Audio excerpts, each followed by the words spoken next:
njariñ daal ba def ba jóge fi nit da ngay góorgóorlu di am njariñ bu soo fi jógee Sénégal gépp gërëm la ñaanal la ñu koy jaal Sénégal gépp daan wax naan li Serigne Fallou daan wax lay doxee nee na murid dafay tàng jër ba noppi sedd guyu waaw nee na moom noonu la daan doxee waaw ay ca ñu doxal noonu bu baax yéen jaare feeñ na de feeñ na loolu laa dégg de fu mu feeñee dégg naa dem gis naa dem ministre def ci benn tweet de Ndiaye revue de presse na ci yàlla na ko yàlla nit man daal li ma doon wax rek sama ñaan nga rek lay ñaan yàlla na fa mu ne daal yàlla na fa am jàmm en tout cas mbër nga de yow mi macha allah mbër nga day dañoo coupé keroog micro yi abaane la loo xam ci riiru jaar yi dégguma nga wax ci nga ne ko sama xalaat su ma ko waxee damay bañ ñu mere daa waaw dañ lay mere parce que xam nga rek yàlla na ko yàlla may jàmm daal waaw fa mu ne yàlla na ko fa yàlla may jàmm bu baax a baax a baax a baax mbokkam yeeg parrain yaag parrain ba ñëpp jaaxle woon nañu mais ko yàqal nañu nar a réer de yàqal nañu nar a réer de ñeneen ñi nar a réer waaw dé ko fii réerati ba la ñu lay wër dinañ ko càmbar bu baax a baax mais nag Ndiaye ak ci wërin bi aussi waaw yenn saa aussi tam ñun Sénégal foo ñu def benn taxaw seetlu surtout ci mbiru Diary Sow bii nii ñii wax nañ ci ñii téye nañ ci seen bopp ñi ci wax yenn combat wu Diary Sow bi c'est vrai que moom mooy meilleur élève du Sénégal 2 fois dem na bitim réew réer na ñu def ci li ñu ci war a def mais nañ xam ne aussi ay Diary Sow yu góor ñi ngi réer ay Diary Sow yu jigéen di réer nañ bàyyi jël affaire bi politique ñii jël activiste yi jël ko politiquer ko ñii jël ko xëy na féetale ko seen bopp wala affaire demee noonu démb ministre bi wax na démb ci guddi gi 22h34 am benn activiste bu génn def benn vidéo nee na mbokk xale bi la ne carrément le ministre wax amul compte ba du compte ministre bi compte bi du compte Diary Sow ay fake compte la ca la mu wax ba fay ne mbokk Diary Sow la donc par respect pour Sénégalais yi ay mbokki Diary Sow seen bopp ñoo war a génn def communiqué wax ak nit ñi muy yaayam wala mu mbokkam bu ko jege ministre bi aussi def ci communication boo xamante ni du sax nekk ci ay par voie tweet wala ay Facebook yooyu noonu na wax ak nit ñi wax na ak Diary fan la nekk ca la mu nekk la ko téye keneen ku réer tamit ñu jël combat parce que activistes yi ñuy gis chaque jour ci réseaux sociaux yi nit ku réer ñu koy romb nii duñ ko faale activiste amul pourquoi ñu bëgg ko politique dama ne activiste amul njariñ déet ñi leen di déglu ñoo ko def amuñu benn njariñ duñ wax benn lu amul benn njariñ amul la première fois Ndiaye benn activiste toog na dañ ma fu mu yónnee benn vidéo xanaa gis ngeen ko benn waaye bu def benn vidéo ak benn femme bi nag gis naa ko ñu takk ko ci benn chaise ma nga 13e woo naa police gouvernement yi réagir ñu bañ ma ko yónnee man la kii ko ñu ma français ne activiste la mu wax dara amu ci te nit ñaa koy dégg di ko gëm également c'est-à-dire kaawu Diary Sow bu fekkoonte ne même bu nekkoon meilleur élève Sénégal 2 fois réere fii ci Sénégal ampleur bi mu am du ko am mais day doomu Sénégal bu réew mi am ci moom yaakaar ni moo ko amee ci yeneen doomam yi mu dem ci réewum jàmbur réer fa donc c'est normal aussi réeru jàmbur tam ñu fa réer ci ay Sénégalais bari nañu waaw d'accord naa mais xam nga bu ñëpp yamee am ñu gedd seen ceex yàlla na ko yàlla nit daal yàlla na ne ci jàmm te moom sëñ Mbaye Thiam mooy parrain ci naka mooy papaam wala c'est que nag nit ñi dañoo yaakaar ne Serigne Mbaye Thiam dafa nekk parrain bi mu nekkee meilleur élève te du demewul noonu de Diary ba muy def seconde dafa am problème mu bët Serigne Mbaye Thiam a ko taxaw jàppale ko ba mu faju yàgg na ko jàppale booba kenn xamul Diary ba mu nekkee parrain yàgg na de nit ñi nag dañoo yaakaar ne ci affaire événement bii la non mais demewul noonu de Serigne Mbaye Thiam nekk na parrain ay élèves yu bari ak ay étudiants en tout cas peut-être dafa fusu loolu ne ko nit ñi xam ñu doxal man daal la sama wax njëkk bu commencement bi mooy waxi fin bi yàlla na ne ci jàmm njàngam mi mu jàng yàlla na ci am ndam ba mu doon njëriñu Sénégal ak njëriñu ay waajuram ak bépp jàng xale buy jàng loolu daal ca laa ne Ndiaye sébi waaw xaw moon ni dafa am fu ñuy labe sébi kotaan gii fu ñuy labe comme waaw benn barrage boo xam ni dafa am ay ndox xam naa ni xale yi dañ fay dem di sangu am na 2 xale yu fa demoon daal xaw ma nuñ fa doon def waaye ñaar ña dañoo lab kenn ka daw sapeur ñëw na ko jël si ne koor ya bu ñu yóbbu ko hôpital mais xamuñu xale yi image yi mi ngi ak ñun mais image yi dafa xaw a kii quoi ay nit yu faatu yu ñu tëral nii xam naa ni seen yére yi lañ moom seen yére yi sol mën nañ ko publier ci page Facebook bi pour ku ko xàmmee yére yi xam ne yére yi ay yére xale yu am entre 15 ans et 16 ans la faatu foole ca Sébi Belvédère déglu ki témoignage bi tey dañoo fay yendoo fii benn tiis bu naqar ak tiis dañu yendoo fii mooy ne dañoo am ñaari xale yoo xamante ni dañoo lab fi ñu naan Sébikotane Belvédère benn quartier bu ñuy wax Sibigar waaw Belvédère la tudd benn kii bi nekk foofu dañu am ñaari xale yoo xam ne dañ faa lab mais il paraît que ñoom ñett la ñu woon ñett ndoy baan ñett mais kenn ki dafa daw bàyyi bi dafa daw ba xale yi ñaar ñi labee kenn ki daa daw yuuxu daw mais kenn xamuleen amuñu pièce amuñu dara ay ñaari xale yu góor lañu maanaam boo xaymaa si âge bi ñu am ñu ngi am lu tollook 15 ans ba 16 ans daal waaw âge boobu daal am nañ ko waaw moom âge boobu am nañ ko léegi nag génnee nañ leen yóbboon nañ leen brigade poste gendarmerie bu nekk si Boxotaan bañ leen yóbboo foofu après sapeur plongeurs yi ñoo leen génnee ñu yóbbu leen foofu sapeur yi ñëw ñu dajeeg sapeur yi foofu sapeur yi jël nañ leen ba yóbbu leen mais sapeur yi ñu ngi leen yóbbu hôpital Dantec lañ wax leen yóbbu léegi fi ñu ñuy wax ak yow nii ñu ngi nii di yàpp nañ leen nii ba ñoom ñu ngi nii war leen yóbbu hôpital Dantec ñett lañu woon kenn ki moom daa daw kenn ki moom dafa daw kenn xamul nag fu mu dëkk kenn xamuñu xale yi fan la ñu dëkk comme xalas moo fi nekkal askan bi ñu woola di la ñaan pour nga dimbali ñu si loolu dinaa la envoyé photo yi maa ngi la koy envoyé léegi mooy photo yi nga xamante ne mooy photo xale yi ñaari xale yi nga xamante ne dañoo lab foofu noonu.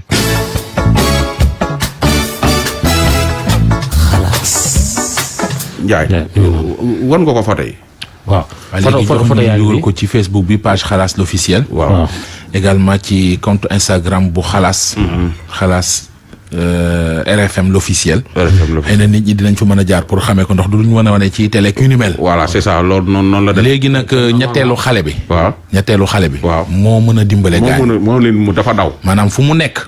na ko yëg na dem ci mbokki xale bi.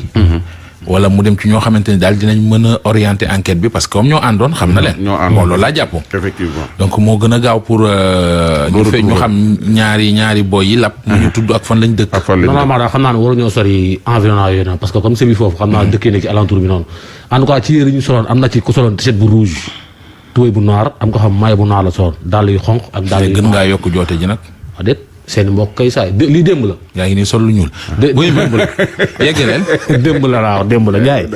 seen mbokk bu ñu ko déggee dinañ ko xam. ñaari xale lañu daal. mool yi. mool yi ba ñu réeree.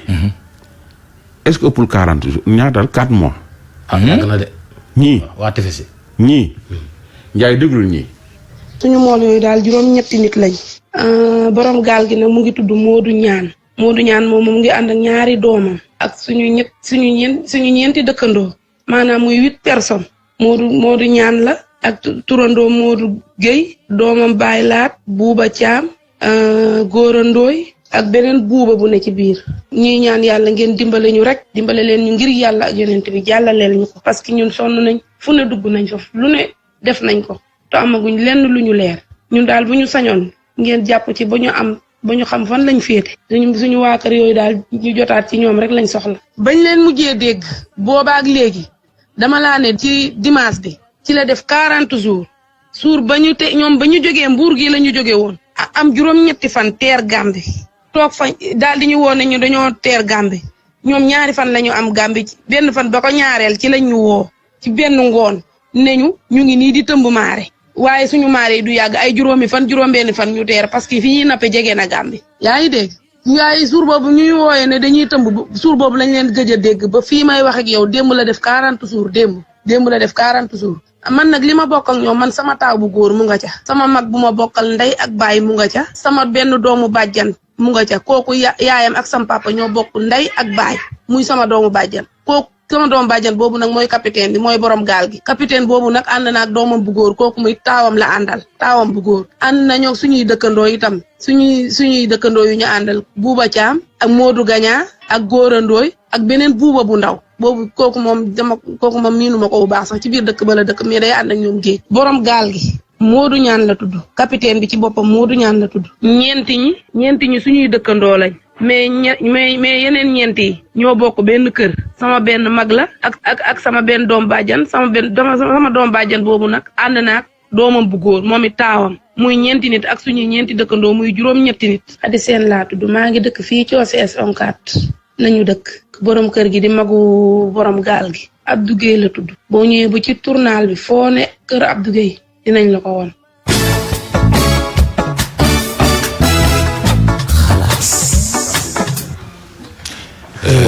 nga man dama laa faa nag. kan ci. moo tax ma lay wax noonu loolu noonu ma lay wax noonu. naturelul de ñàkkul loo yittewoo de. déedéet waay. ah.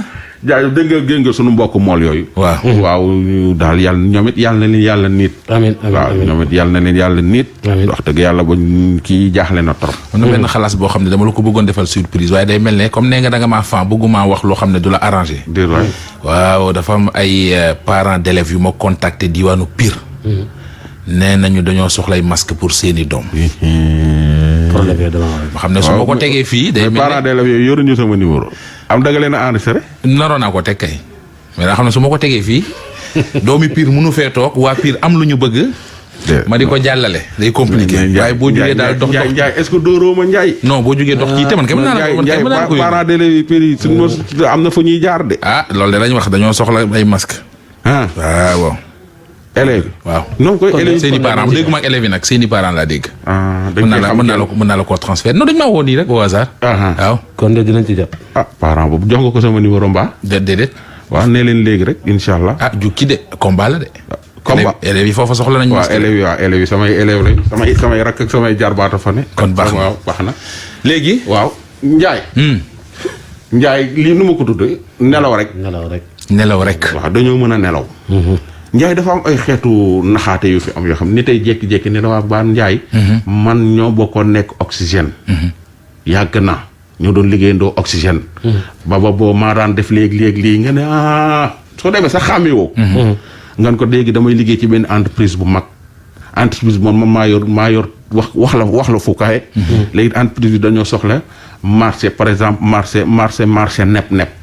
waaw. nepp exemple laay wax nepp. te man ginnaaw man cadre laa fa mënumaa wàcc dem di commander ci.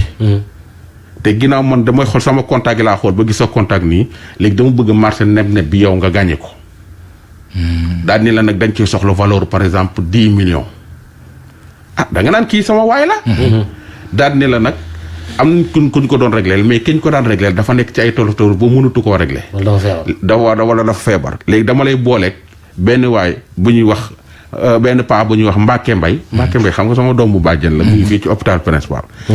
Mbacke Mbaye benn paa bu ñuy wax Mbacke Mbaye mooy jaay neb ji ca Joal. léegi dinaa la jox numéro Mbacke Mbaye pour nga woo ko nga ne ko maa leen boole nga def ci Mbacke Mbaye commande. dégg nga Ndiaye. bu baax nga yaakaar ni waa ji daf laa jox benn marché jox la numéro Mbacke Mbaye jox la nag ni la nag dinaa la jox sama numéro sama chef bi tubaab la yow nga woo Mbacke Mbaye. jot Mbacke Mbaye nii la diw moo ñu boole. mun na diw waaw man doon naa leen jaay ay nangam waaw léegi nag damaa soxla temps ci nepp. bëggoon nga livrer ma ko nangam ak nangam.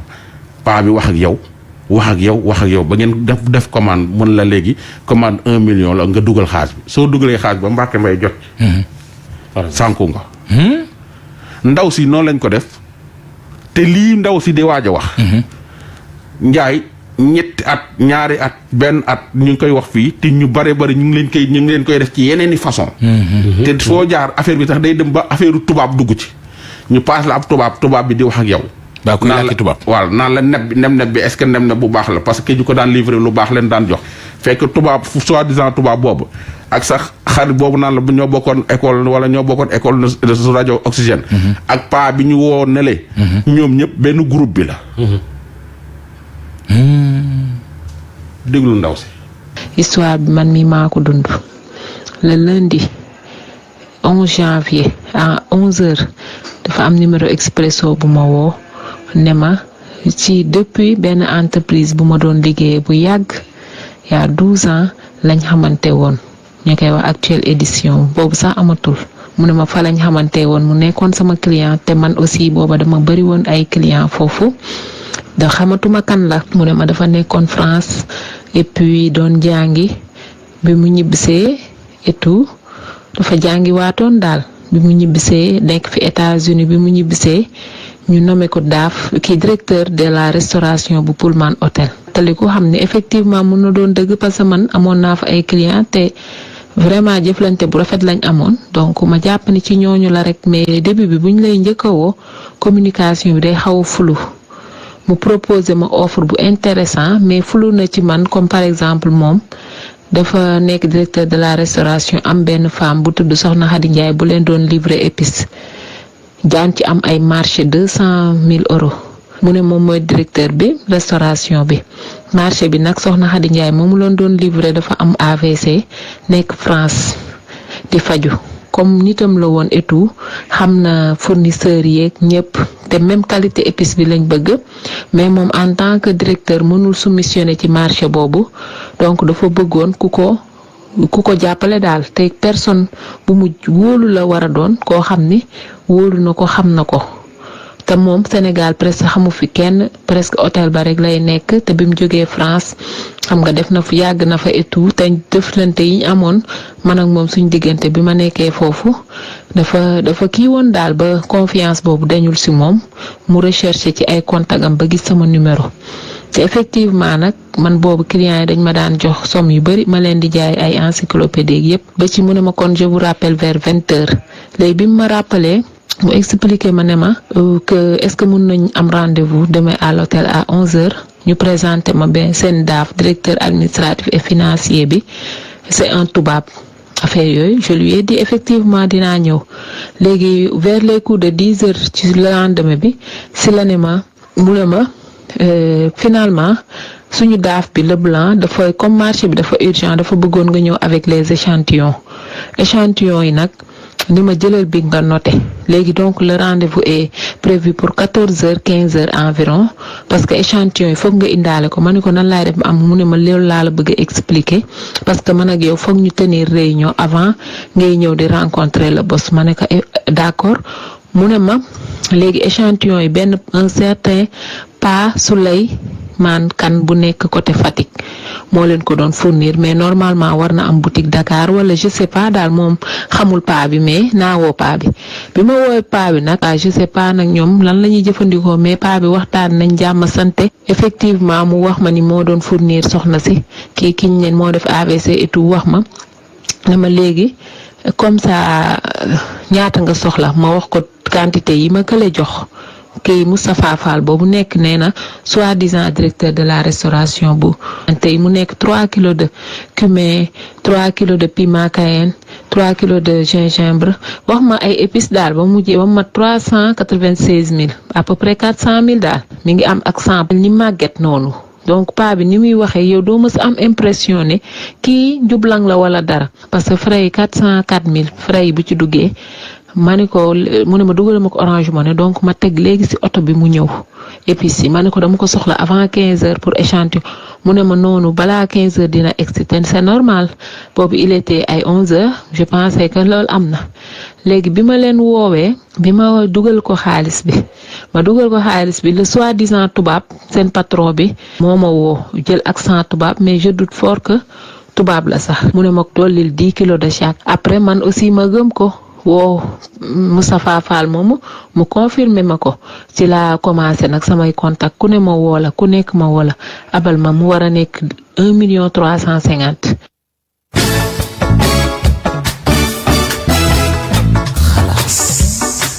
ba dugalul ko paa bi. bañ a dugalal déglul.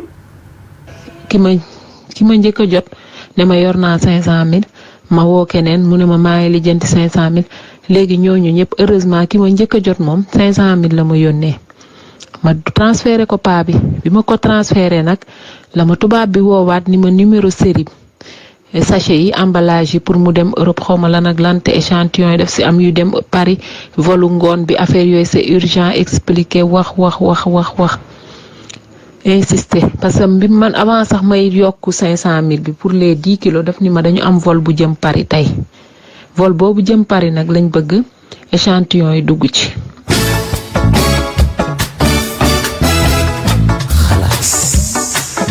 non yamu fa. technicien bee ko dagg yamu fa. waxtu yooyu ñu dagg wax nga dëgg.